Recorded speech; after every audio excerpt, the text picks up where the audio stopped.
Alright, so in this video we are going to find the inverse of these three linear functions. Let's start with this one, which is the easiest one.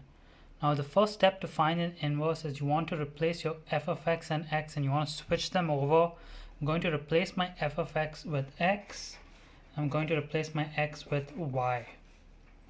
So kind of flip your x and y. Remember, y is similar to f of x. So after you switch the x and y, all you have to do is isolate the y. So I'm going to move the positive 1 over. It becomes negative 1. And then I'm going to divide both sides by 2.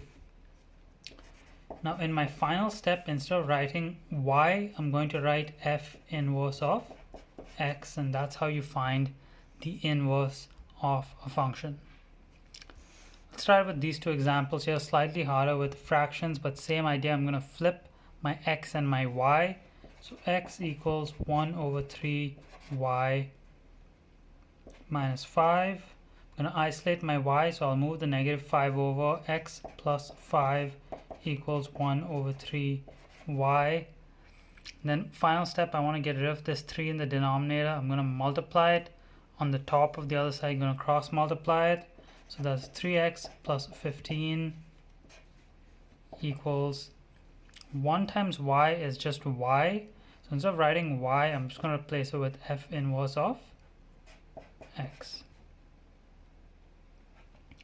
Let's take a look at this last example. Again, I'm going to flip my x and my y. So x equals 3y plus 7 over 4.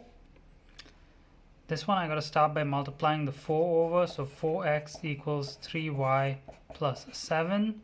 Move the 7.